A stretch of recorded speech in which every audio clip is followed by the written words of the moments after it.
Good morning. My name is Malcolm Clemens Young. I'm the Dean of Grace Cathedral here in San Francisco, California. Thank you very much for coming to the last fall forum of the year. We're so lucky today to have our guest.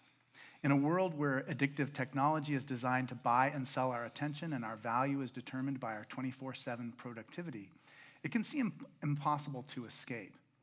Is there a way to win back our lives?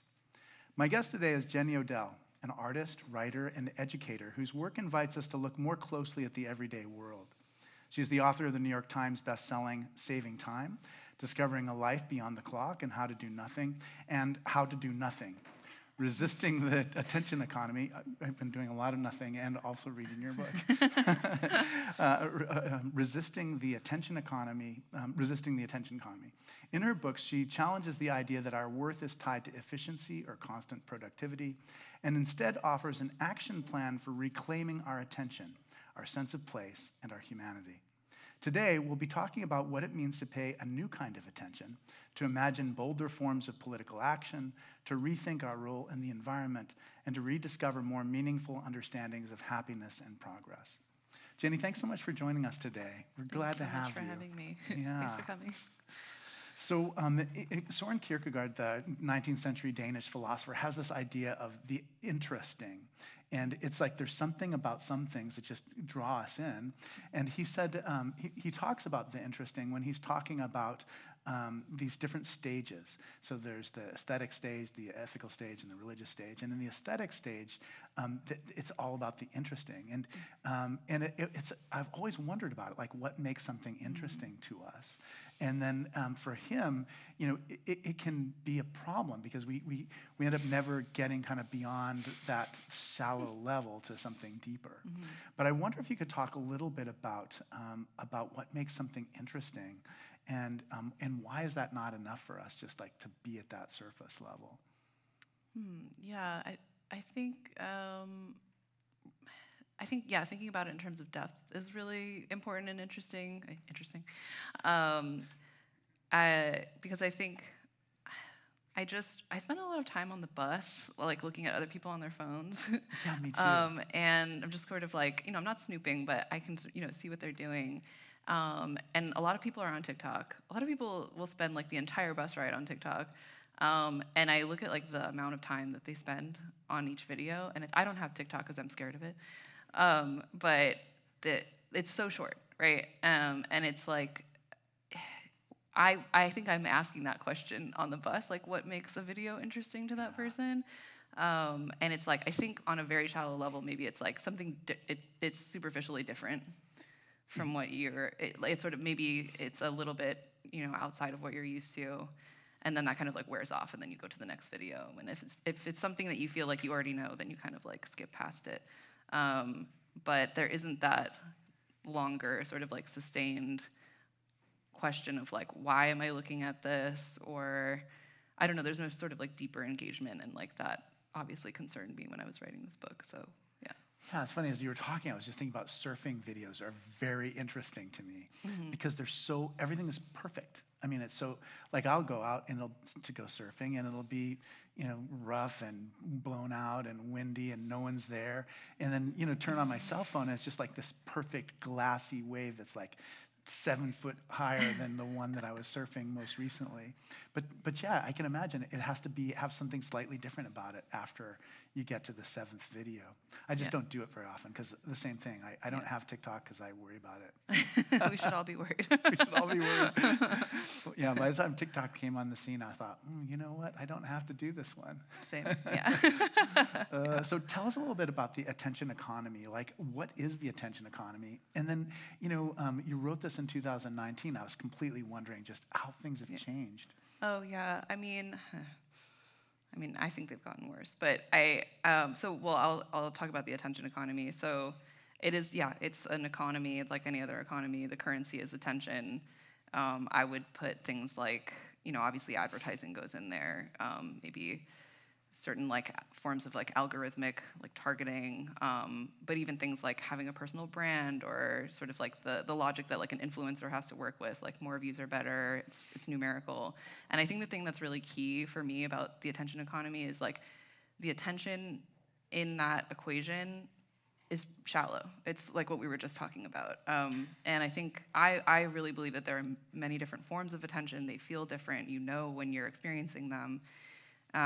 And the attention that the attention economy is counting on and sort of like running on is extremely shallow. I mean, all you have to do is think about an ad, right? Like one time, my boyfriend and I just, with morbid curiosity, just went through our Instagram ads together because we were curious about, how they were different. And what you're not supposed to do is like actually like hold on an ad for a long time and look at it. And like, what font did they use? What color did they use? Why is this being served to me? What kinds of assumptions is this ad making about what I want? What is it proposing to me? Like, you're not supposed to do any of that. You're supposed to look at it for 2 seconds and then feel like vaguely inadequate and then buy the thing. So like, the attention in that sort of in the attention economy, it needs to be shallow. The shallower, the better. The better it sort of runs. And obviously, that's like still a problem now. Yeah. I feel like it's, I wrote the book. I started writing the book. I started writing the talk that became the book after the first Trump election, in a moment of crisis and sort of being online felt untenable in some sort of way at the same time that it was like really drawing people in. And I think that in moments of pain and anxiety and despair, it's very tempting to go somewhere else, right? Like your attention doesn't want to be on that. It wants to go somewhere else. And so it becomes really vulnerable to those kinds of things. Yeah. In the book you write that that doing nothing, you're like, of course, anybody who would get this book doesn't want to do absolutely nothing. But in a way, what you're defining nothing as is like a way of disengaging from that attention economy. And I wonder if you can talk about how different people do that. I mean, I think you and I do it by being connected to the natural environment that's around us. But I wonder how other people kind of disconnect from that, or maybe there aren't that many people disconnecting from it. Yeah, I mean, it's hard to know. I do like talking to people about it. I met someone who likes to take a cold shower at 4 a.m, which I would never do. But Right. but one thing that I do think, having talked to a lot of folks about it, something that I noticed a lot of different people's practices have in common, including taking a cold shower at 4 a.m, is that they're re-embodying. Yeah. So things like live performance come up a lot. Like that's certainly one for me, where that's very different, obviously, from even, I mean, I love going to the movies, but it's different from a film, and it's certainly different from TikTok, where you are a body in the space with other bodies, and sort of it's very much about the awareness, not just of the performance, but the audience as well. You're all in the room together. And so I just noticed that, things in that category for a lot of people tend to be things that put you back in your body and then back, and thus, back in the environment, and sort of sensitize you to your interactions with that environment as a sort of, in opposition to how I think a lot of us might spend our days, depending on your work, which is like very cerebral. You kind of forget that you have a body. Something that I think about a lot is just the bodily experience of using a phone for a long time. It's so small. We forget about that, right? It's like the screen is this big, and your field of vision is this big, and you're just totally in here, and then everything else goes away, and it's almost like you're going like into this like sort of portal where you don't have a body. At least that's what it felt like to me. So. Yeah, it was interesting for me. I mean, for all, I mean, we're offset in our generation, so we didn't have cell phones and all that stuff. But I did when I was losing my vision. Like, in order to like look at your cell phone and get out your reading glasses, that like extra step was just like, so it did have an effect, and it made the cell phones a lot less attractive to me. Yeah. And part of it is I just love books so much that I Yeah. never really totally bought into the cell phone things. But you're right, just not being able to read it is part of it. Yeah. Social media, how has that been changing? I mean, I think when I read Facebook and Twitter, those, in your book, just saw the words on the page, I felt like, oh, this means something slightly different than it does to us now today. And I wonder if you can talk a little bit about that, just how social media is changing. Yeah. Well, yeah, Twitter is a really good example. There's a part at the end of How to Do Nothing where I'm talking about something that Dana Boyd called context collapse. And its context collapse is just the total stripping of context, like spatial, temporal, social, historical, from a piece of information.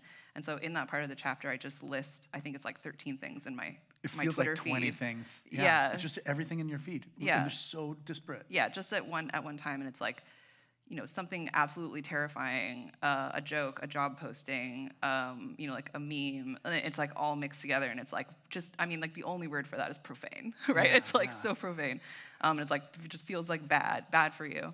And that was in, I was probably 2018. It was summer of 2018. 2018 that you Yeah, you yeah, gave the date, I think, even. Like, this yeah. is This is August on this 2018. day, yeah. Yeah. And now, obviously, Twitter is much worse than when I was on it. And I actually just did a book event with Cory Doctorow, who wrote a book called Inshitification, which I don't know if you've come across that term, but it refers to a process that many tech companies have gone through where they offer something that's initially of value, then they sort of like squeeze the users, they squeeze the business partners, and then stage 3 is like a giant pile of shit. Sorry, I don't know if I'm allowed to No, it's okay. swear You're totally here. right. This is appropriate for here. And then but everyone's locked in at that point. So like, for example, you have to use LinkedIn to get a job, right? Like to look for work. But the feed of LinkedIn is like AI slop. And so we're all just, I think he says like we're all trapped in the dead carcasses of like these tech products. And so I think that process and that word, I think, does a lot to describe what has happened since, this and current day. Yeah, you're totally right. Thank you so much. That's really helpful. I sometimes wonder, you talk about like a non-commercial social media. And I sometimes wonder if it would be possibly, there's a lot of people in my denomination. I mean, could we start our own social media just totally separate? Like, and maybe it's just for Episcopalians now, and maybe it's for, Presbyterians, and we have Lutherans, and then we have Buddhists. And, but is it possible to start your own social media? And Yeah. what would a non-commercial social media look like for us? So you wouldn't need to start your own. I mean, I'm going to beat the drum for Mastodon here, which I mentioned in the book, and Yeah. it's still going strong. I'm on Mastodon. Mastodon is not owned by anyone. It's basically open source. And you, the way that like Cory Doctorow would describe it is it's almost like email, where like the fact that I'm on Gmail and another person's on Hotmail doesn't mean that we can't communicate. Yeah. Like we're not in our little silos. So on Mastodon, you join like essentially like an instance. So I'm on a cooperative themed instance where I pay like $3 a month or something like this, and it's vaguely cooperative themed. Like people on that instance are into cooperatives, but doesn't mean that I can't communicate with or see posts from people on other instances. And it also means if there's something you don't like about the instance that you're on, like you're getting harassed or something like that, you can just leave with no cost. You just go to another instance and you can still see everything that you saw before. So like the infrastructure is there. Mastodon's old. It's been there for a long time. Yeah. And when Elon took over Twitter, a lot of people went to Mastodon. So it's there. So I have the San Francisco Opera Parsifal program here. Yeah. So you wrote, what was the title? Your title was Who Has Time Who for Has Parsifal? Time for Parsifal? Did you have a chance to see it? And what are your thoughts on Parsifal? In our time, having this massive 5-hour opera. Yeah. I'm going to see it next Friday. Okay, good. Yeah. Good. Yeah. Yeah, the opera, they've been really great to me, and I've seen many operas with really good seats. But yeah, I wrote this essay because my second book was about time and kind of how we came to see time as money, and also trying to think about other ways of reckoning time that aren't so fungible. And so yeah, I actually start that essay with an anecdote about observing a guy on the bus watching TikToks, and that the only one that he held on for any significant amount of time was someone slowly spray painting plywood white. It was indeed quite satisfying, but yeah, and then I kind of asked the question of like, how can you ask someone to sit through a 5-hour opera in a time like this? And essentially the answer turns on the difference between chronos and kairos time in ancient Greek, where chronos is kind of like linear timeline time, like hours in the bank is kind of how I think about it. And kairos is like, it also meant weather, so it's kind of like the time of opportunity, a time of change, almost like cataclysm. And a lot of people have drawn parallels between live performance and kairos because, as one of the scholars that I quote puts it, it's like you kind of walk in off the street out of chronos and into a space that has been set up and scheduled and all of that, in which you can experience kairos. So to me, it's not, if you think about it that way, it's not like, it doesn't seem as expensive to ask someone to do something for 5 hours. Yeah. It's more of an escape from chronos. Yeah, and then in terms of expensive, I mean, what it takes to put that on too. Mm-hmm. Oh yeah. You know, so we talk about chronos and kairos. It's kind of like a thing you hear in sermons too much. Do you know what I mean? It's just like I believe it. Yeah. Yeah, you know what I mean? Because like once you get it, you got it, and you don't Yeah. need the preacher to say it again. But we do say it a lot as preachers because because we're reading a Greek text. I mean, so the word kairos comes up. Yeah. You know, and then so it definitely is. It's like the moment, the pregnant moment, versus like the chronological, the seconds, minutes, time, totally. hour, time. You know, we have, I was thinking about just the way we have experiences of time that change. Like, so we have an experience of time kind of spreading out and getting tighter. And we definitely had that experience in COVID. I think it really had an effect on our time. But maybe you can talk a little bit about how you had the idea to start writing about saving time. Like, how did time and attention, these two thoughts, you know, kind of become kind of your area of expertise? Well, I don't know if I have expertise, but I have a lot of questions about them, and I followed those questions, and I just ended up with other questions. But I actually didn't realize this until, like, you know, I'd already, you know, signed the contract and was supposed to be working on saving time. I found an old journal where I had been at some cabin that didn't have cell reception. It's actually mentioned in How to Do Nothing that I went to a cabin and I didn't realize I didn't have cell reception. And I was there to try to start working on the proposal for How to Do Nothing. And I had a piece of paper that was divided in two, and it said How to Do Nothing in space and How to Do Nothing in time. And I totally forgot about that. And looking back at it, this is How to Do Nothing in space. Because I talk about bioregionalism and, you know, sort of being aware of your environment. I mean, I do have historical examples, but really that's what it ended up being. So I think of saving time as kind of like the long-lost twin of How to Do Nothing. And I think, so it's kind of already there, and then something that sort of pushed it even further was that a lot of people who read How to Do Nothing had questions about time, because I talk about a park, and that's also spatial, right? This is a space that you can go to in order to not be a worker, in order to not be a consumer, in order to have encounters. But in order to do that, you don't just need the park, you need time. So it kind of was like this hanging thing at the end that I felt like I needed to. I loved How to Do Nothing. It was like a total page turner for me. Yeah, I mean, I just think of all the people who came up in there. I mean, Martin Buber. We have an image of Martin Buber in the stained glass windows, and Henry David Thoreau and Merle Euclid, and you know, the performance artists. Merle, we were talking before we came on the stage about Merle Euclid, and she and I did a sudden oak death thing at Montalvo.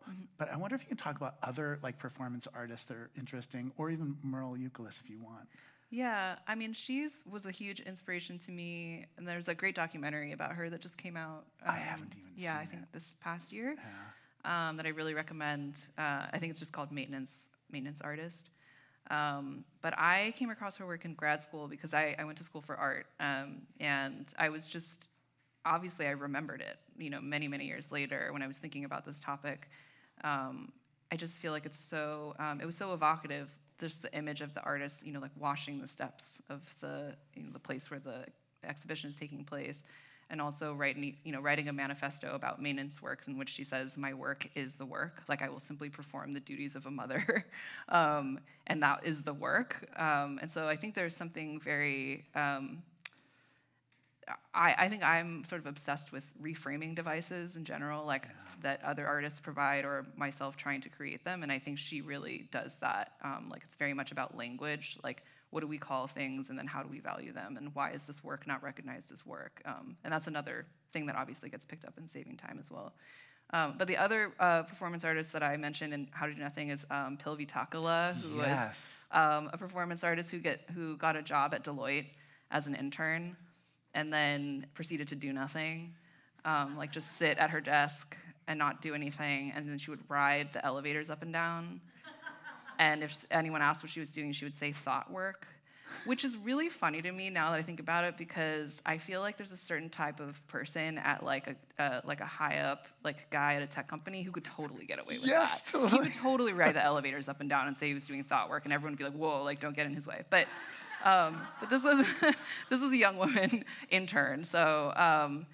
So in the exhibition of her work, of that performance, the curatorial statement says that they mentioned that emails that were sent about her behavior were marked urgent. Like it was urgent that someone was just sitting and not doing anything, even though it's widely accepted that people at those kinds of jobs regularly just like look at social media and don't do anything. But it's like the image of inactivity that was so upsetting to people. Yeah, I really love that. Yeah, me too. And I always loved that Herman Melville, Bartleby the Scrivener. Yeah. I'd prefer not to. Yeah, yeah. And yeah, it's almost like she had that in mind. Did she have it in mind? She must have. Yeah. Yeah. I feel like everyone who does that kind of thing. I also have to say that I have a shirt that says I would prefer not to. Because this was published by Melville House, and that's what their shirts say. And the conspiratorial smiles that you get from people if you wear this shirt, they're like, I also would prefer not to, So. Oh, that's totally great. I'm totally with you. I mentioned Martin Buber a little bit, and just that idea of an I-thou relationship, an I-it relationship. How did you come across Martin Buber, and how does that reframe how you interact with people and with the world? I have no idea how I came across Martin Buber, and because of there's a lot. My writing tends to have a lot of references, which is a total nightmare for a fact checker, by the way. But I'm working on my third book right now, and I have started this practice of I have like almost like a cover sheet for every reference, and one of the questions is like, how did I find out about this? Because otherwise I just can't remember. So somehow I came across Martin Buber, and that's actually, I feel like his work is going to be very present in my third book as well, because it's about repair and having relationships with things. But I think it was just a confluence of coming across that somehow, and then I had been spending a lot of time in this municipal rose garden that comes up a lot in the book in Oakland, and sort of like almost accidentally realizing that I was experiencing a thing that I was reading about, because I would have these encounters with, you encounter strangers in the park, but you also encounter non-human strangers, like in migratory birds, where maybe it's like the first warbler of the season, so you haven't seen one for a really long time, and you're just sort of arrested and drawn into some kind of relationship almost like involuntarily. So that was just happening, and then I had a way to theorize it because I had come across that. Yeah, I remember, I love the Berkeley Rose Garden and the Oakland Rose Garden. The last time I was there was for the wedding of two of my best friends. Oh yeah, people get married there, yeah. It was really great. And it was years and years ago. Talk to me a little bit about, here's a question.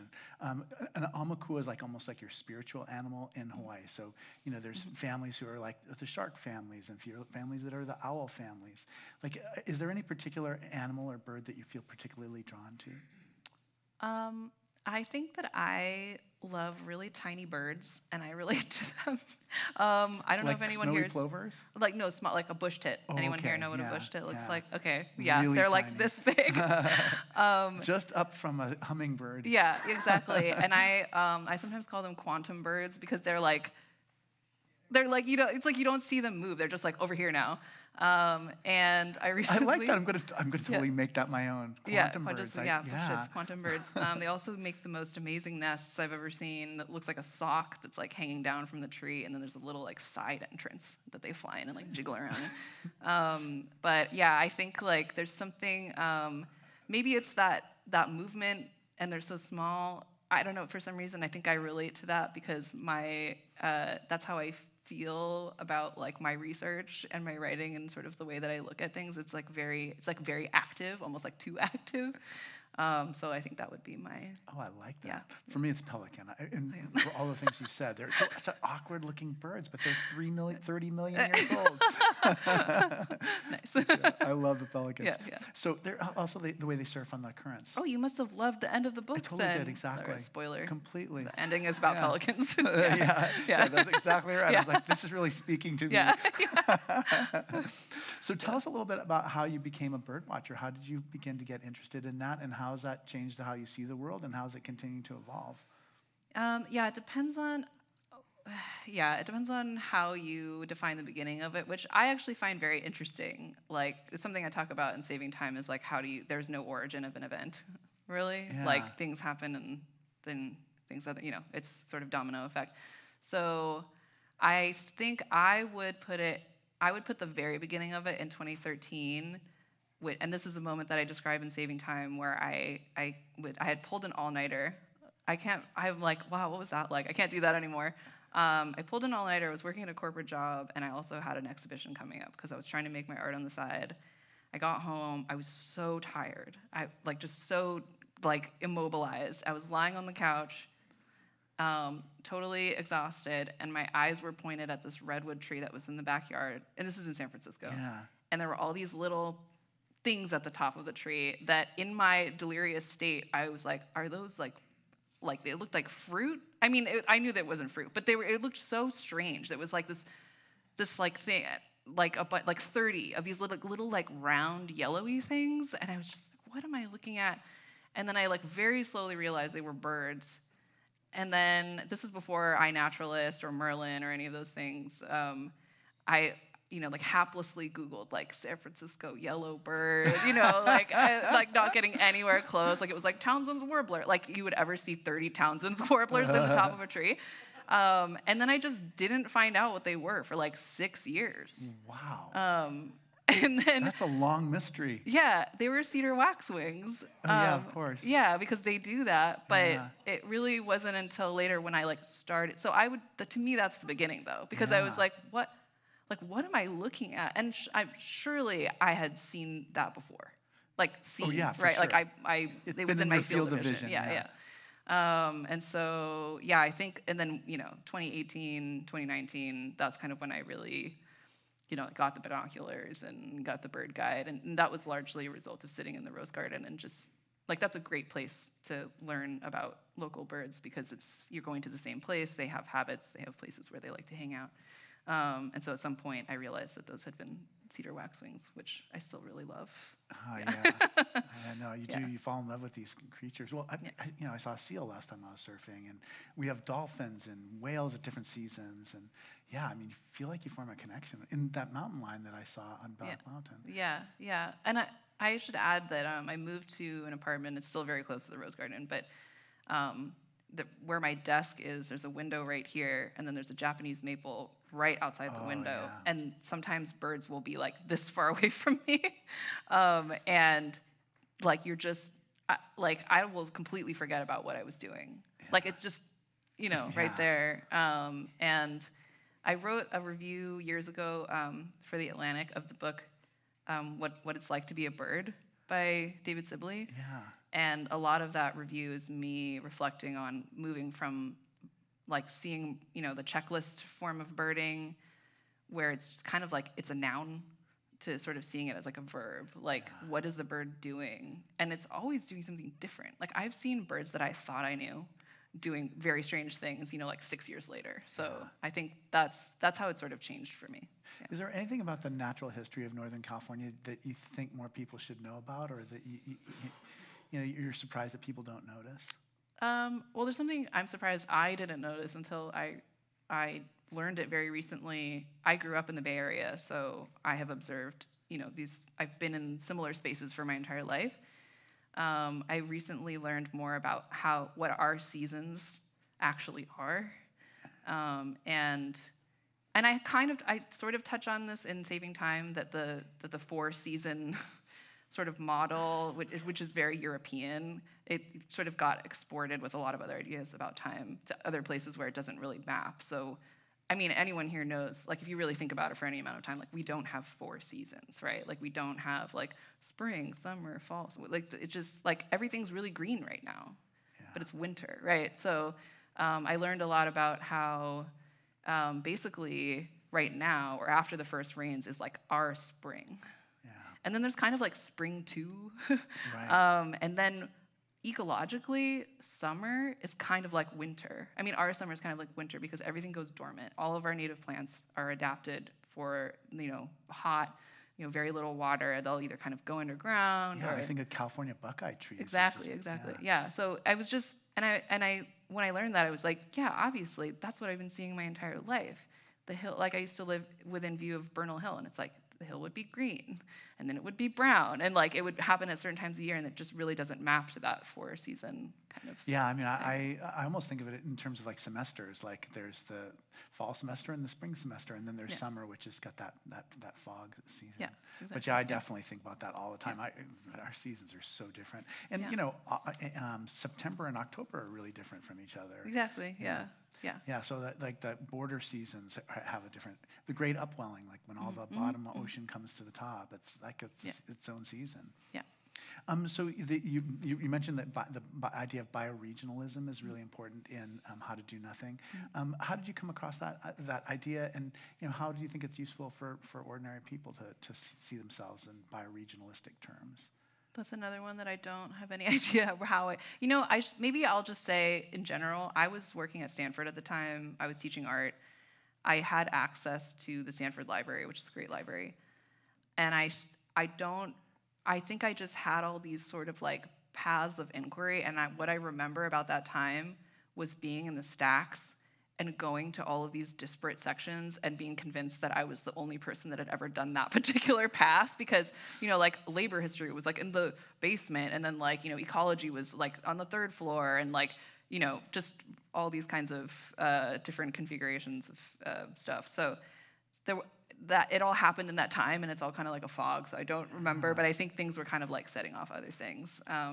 But I think now I've been volunteering on a native plant restoration project, which is how I learned about those seasons, and thinking more about bioregionalism as a form of, I don't really know what to call it, but I think it's a form of context, right? Like I think ultimately when I look back at all of my work, it all is an attempt to restore context to things. Even when I was an artist in residence at the dump, my project was just researching 200 discarded objects and sort of trying to restore context to them. And I think bioregionalism for me has a similar effect where it's like, okay, I'm not just anywhere. It's like the opposite of real estate, right? Or like square footage, or like a sort of fungible notion of space. It's like this spot is different from all other spots.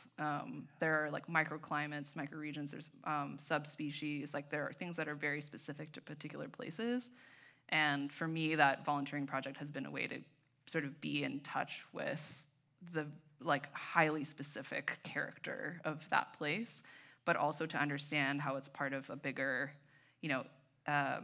network, ecological network. So I think, I don't know, for me, it provides a model for things that I think we ordinarily have a hard time thinking about, like difference without boundaries, context, and also how something local is connected to something bigger. Like these are all things that we need help thinking about, and you can see them all in bioregionalism. Yeah, and each place is a one of a kind. I think it's easy for us to not realize that. Yeah. Tell me what do you think of the differences between, say, like the foothills of the Black Mountain where you grew up and the Oakland Hills where you spend most of your time now? Like, how do they feel different or are different for you? I think of them as like cousins. Yeah. Yeah, basically, yeah. There are a lot of species in common, but I think it's drier over here in the East Bay Hills. Yeah. I could be wrong about that, but it feels drier to me, and they're just there's definitely an overlap. Like part of it is like one's looking east and one's looking west. Yeah, exactly. So you're on the eastern side of the hills when you're on the peninsula. Yeah. And just like topographically, they're different. The place where I've been doing the volunteering is very volcanic, so the soil is different. Whereas, I mean, I have, if you ever see like, I don't know if it's like online anywhere, but if you ever see like a Zoom interview with me where I'm at home, there's like this crazy map behind my head that's it's a geological map of San Mateo County. So you can see the fault because everything is a different color, and then you can just see how complicated the geology is. Yeah. So that's behind my head, but what you don't see is that on the opposite wall, there's the same size geological map of the Oakland Hills, which is also very complicated, but it's totally different colors. So geologically, and geomorphologically, they're quite different. And so I definitely feel, that's why I call them cousins, because they feel very related, but they also, sometimes I feel like they could not be more different when I spend time in them. Yeah, probably there's like a little bit of a rain shadow with Black Mountain, and then Oakland probably gets more of the fog coming directly through the Golden Gate. But yeah, they feel different to me too, and even different seasons feel different. Yeah. I think, I love those two places. They're great. Yeah. You mentioned your project when you were the artist in residence at the Dump. Can you describe some of your other artwork? And just like your journey as an artist. Yeah, so I started out making collages and other sorts of pieces from sort of like secondhand online imagery. So Google Satellite View, I would make collections of 125 swimming pools that were painstakingly cut out. I recently, I gave a talk online, and one of the questions was like, can you speak to the obsessive quality of your work? And I was like, that's so obvious, but I literally never thought about that. I was too busy being obsessive to think about why I was doing that. 1,300 wastewater treatment plant, components. So I have a lot of collages that are like that, and just lots of collections, lots of archives. I have a very silly collection called People Younger Than Me Explaining How to Do Things, which is just screenshots from YouTube tutorials of very young people. And it's from 2013, so it's a real time capsule now. Yeah. But it's they're showing you how to brush your teeth or just very obvious things. Kind of almost like internet anthropology or something. But through that, I think I discovered that I had some kind of, maybe my obsession was with collecting, but also recontextualizing things or pulling them out of their context in order for someone to sort of look at them in a different way. And so when I arrived at the Dump, my natural impulse was to collect things from the pile, as we called it. It's like the public disposal area, and then research them sort of to the point of absurdity. What is this made out of? Why was it made? Where was it made? Is there a commercial for this thing on YouTube? Sort of almost bring it back to life, and then present it as an archive with QR codes, which I feel like I was very ahead of my time. It's the QR codes, 2015. And you could scan them with your phone and sort of get the entire, report on this thing. A lot of my work has that, had and has that character. Yeah, it's interesting to think about what connects your work on the page with your other artistic There's definitely a collecting impulse, and something that I think about a lot is juxtaposition, the power that you can exhibit or that you can exercise through choosing and then combining, and particularly across boundaries or across disciplinary boundaries. And I don't know, but sometimes I feel I'm biracial. Sometimes I wonder if I feel more comfortable with sort of in between things, making things not fit into a category feels natural to me.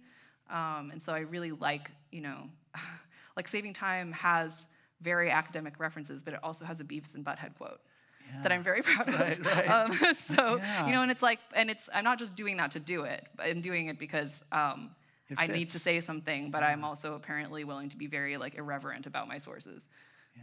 Yeah, it's interesting, and that is part of the exploration of how to do nothing. One of the sections in there is about David Hockney's 7 Yorkshire landscape, or 6 Yorkshire landscape? 7, yeah. 7 Yorkshire landscape, when they had that at the DeYoung, I just Yeah. was riveted by it. I loved it. Yeah. Like, what other things would I do you think I might like if I liked that so much? I think if you could get to, and I don't know if anyone here saw that piece when it was up at Yeah. the DeYoung, but 7 Yorkshire Landscapes was a video piece where David Hockney mounted a bunch of cameras to the side of a car and drove down like a sort of country road in the UK that's very full of foliage. And the cameras, the way it was filmed is that those videos are shown on a grid of, say, like 12 monitors, but it's not a continuous image going across all of them. It's a little bit, it's almost like some of them look like they're maybe a little more zoomed in, or they're going at a slightly different speed, or something where they're not quite continuous. So it has this very kaleidoscopic feel. And as he puts it, it sort of tricks you into looking at it. Because he's like, he's like, all that's happening here is that a car is slowly going past a bush. Is like how he describes it. But he tricks you into looking at it simply through the structure of how it's filmed, and it's very engaging. I found when I gave a talk about that, I was looking for videos of it, and I found one of some children who are just like someone's YouTube video of their kids just like running around, like back and forth, just like looking at it, and they're so excited. And so I feel like that the tricking people into looking at something is pretty big for me. And so I think you would really like, if you could ever find an instance of the James Turrell Skylight piece, Sky Pisher, right. which I saw at the Walker. Yeah. It's like a room where you go inside, the sort of seating. Yeah. It's at an almost like angle you're- so that you can sit like this, and Yeah. then there's a tiny little perfect square skylight. Yes, I saw something like that at the DeYoung in the garden. Yeah, I mean, it might have been that. But I love that because, what's more accessible to vision than the sky?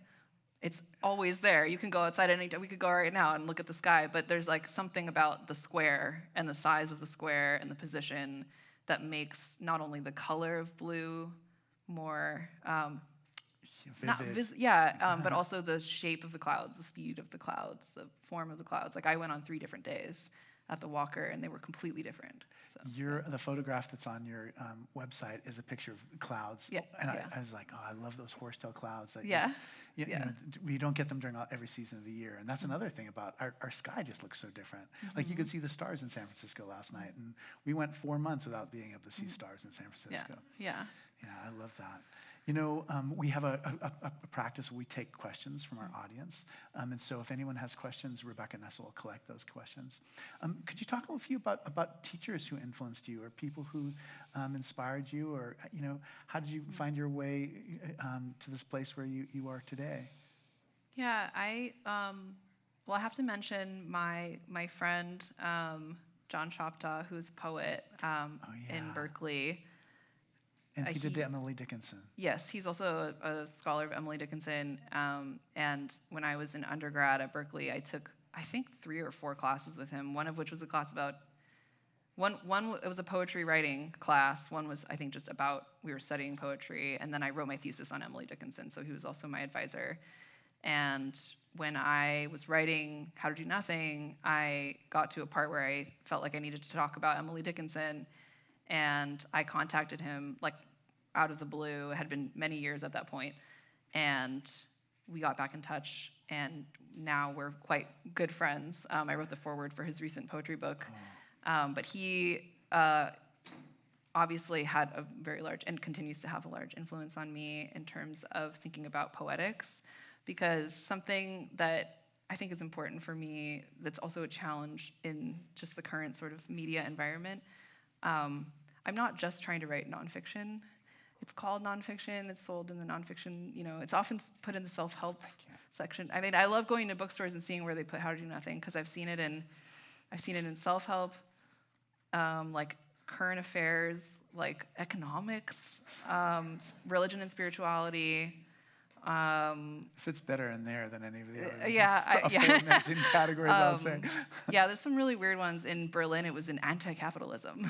Was a whole that. section. Sehr gut. Yeah. So I, I'm trying to do something kind of weird, and I think that early on and still does help me.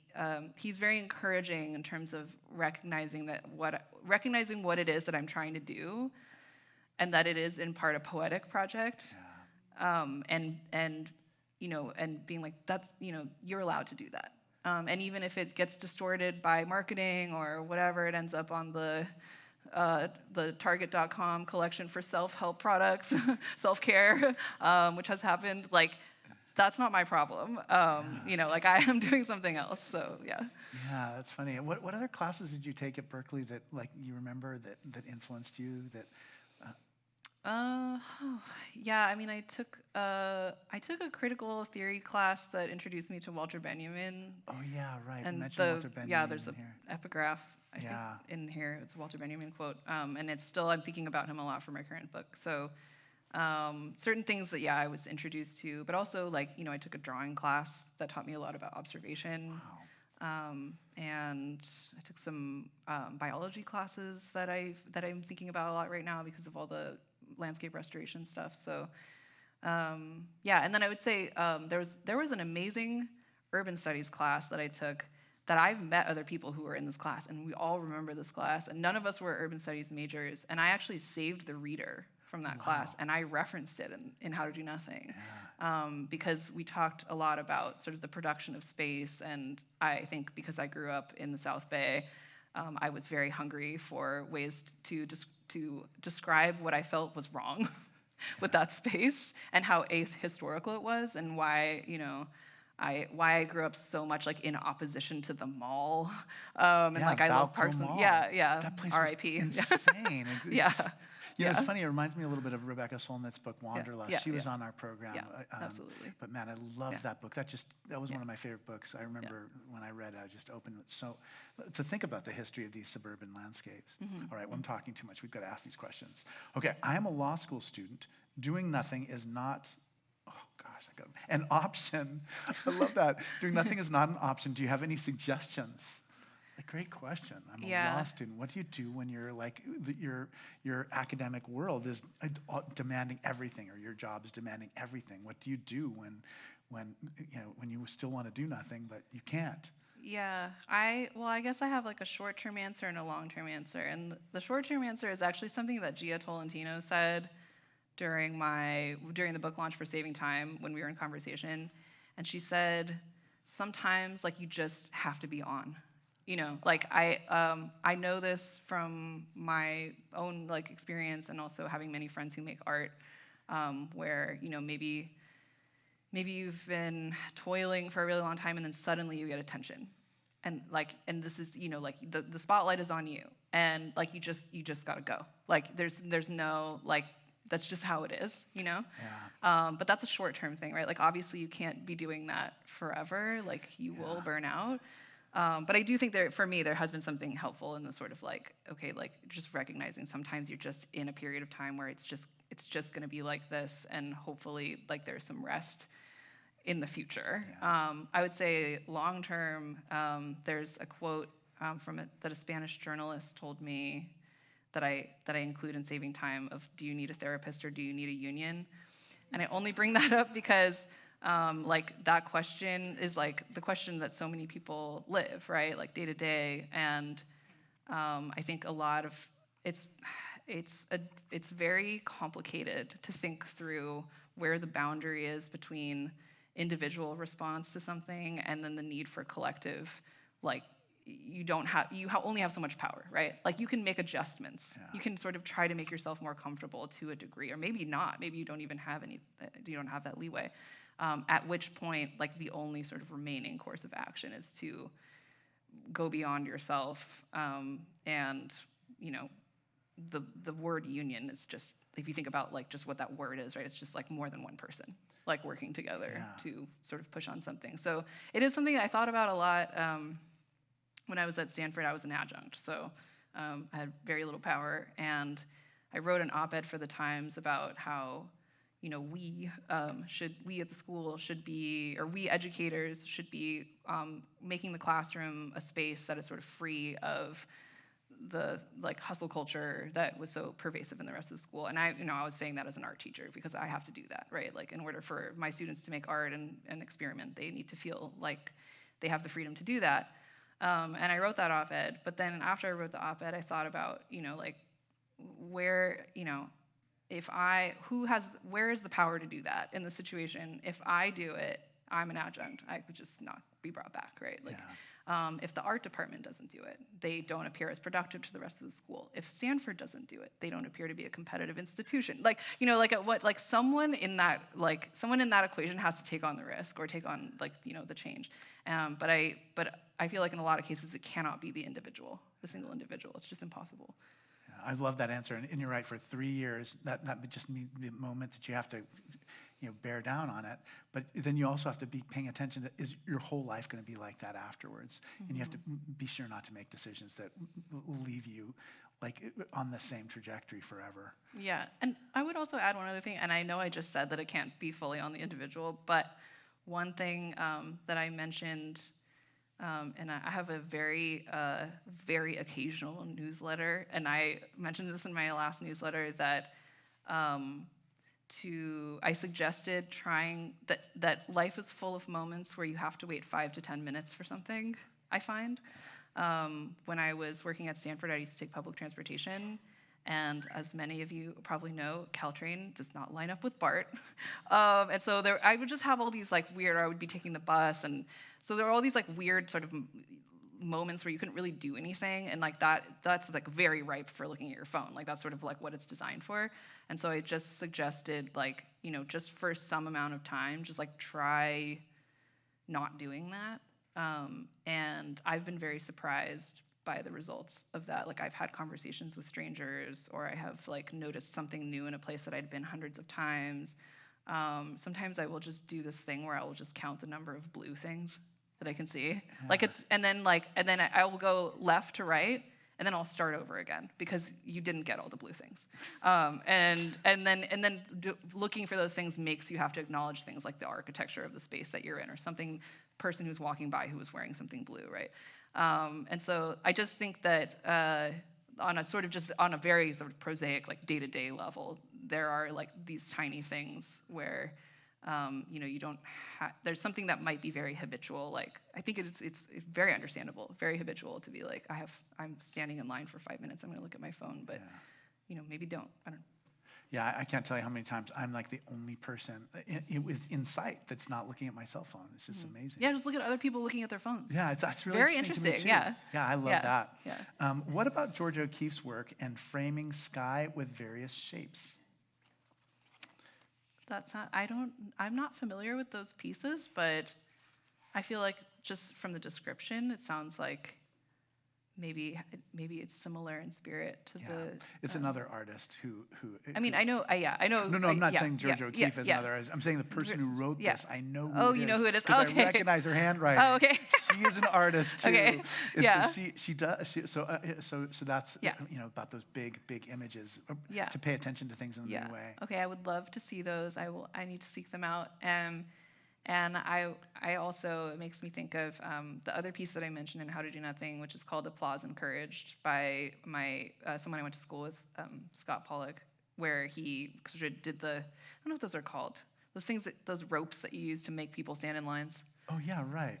Stanchions. Yeah, something like that. Stanchions. Yeah, he uses those to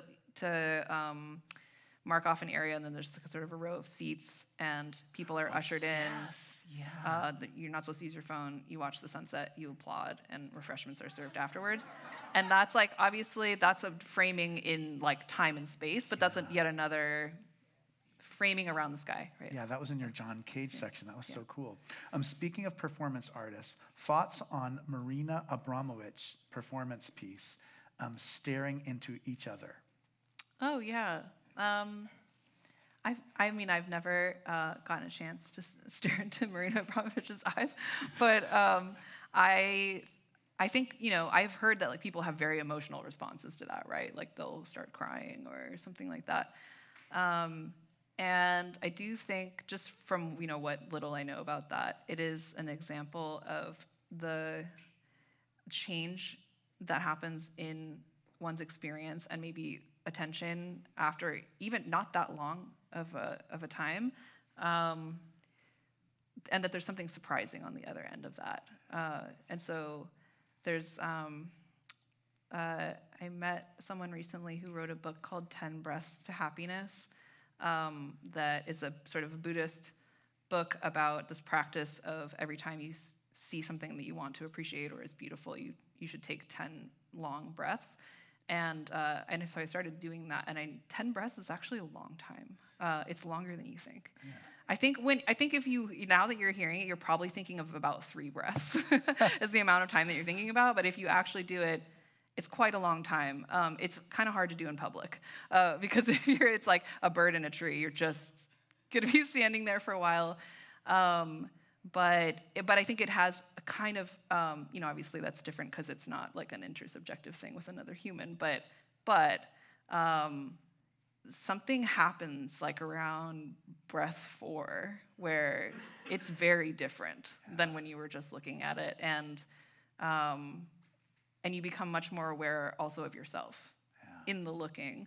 And so I would imagine that the experience of that performance piece is like this really intense like reverberation of like the true presence of this other person, but also your own presence. Yeah, I've liked when you talked about just taking the drawing class, because I do find when I draw something, I just have a changed relation to that thing, and it's forever. Like I might remember something about like a particular flower that I sketched years and years ago. But yeah, that is another way, and maybe that's part of what draws all the things that you do together. It just changes the way that we see things. Okay, I got a lot from reading Anna Lebke's Dopamine Nation. Do you have any thoughts about this book before I read your promising book? Thanks, Pete. Thank you, Pete. I have not read Dopamine Nation. I am aware of it, and I'm glad that it exists because it seems to be part of a kind of growing list of books that are, in conversation with this like same concern. And I think in general, I really value. I think I value anything that it looks very closely at things that are taken for granted and habits. It's like something that I'm very interested in. I think in How to Do Nothing, I say the only habit worth designing for is questioning your own habits. Because I was talking about a section where they're like, oh, what if we designed social media to like be better and help you become the person you want to be, but it's like still corporate and would still have like shareholders. Yeah, right. So I'm like, what does that mean?